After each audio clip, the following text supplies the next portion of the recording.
He had a friendly smile plastered on his face, and he was holding his child's hand. This happened to me back in 2007. I was 9 years old and my brother was 14.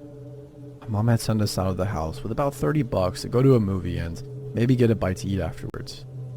After watching the movie, it was getting pretty dark and I was ready to go home.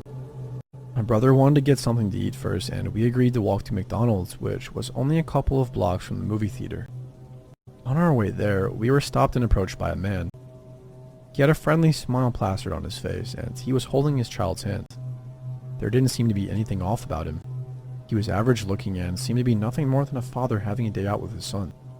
"Hey, do you two think you could give my son and me a hand real quick?" he asked. "We need help loading a mattress onto the back of our truck. The truck is just up the road." "Sorry, but we don't really have the time," my brother said. It was at this time I noticed the little boy. He was about 8 years old and he looked abnormally thin.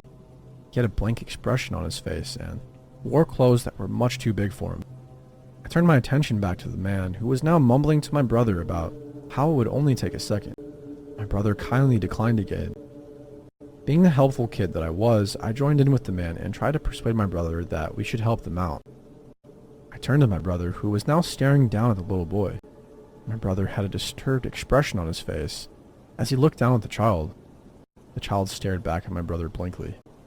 I didn't understand why my brother had that look on his face. He grabbed my hand and said, "I think that's my mom over there." He pulled me and we began walking away from the man. I didn't understand what was going on and why my brother had just lied about our mom being over there. He didn't let go of my hand and practically dragged me until we were a far distance away from him and his son. I looked back and could still see the man holding his son's hand.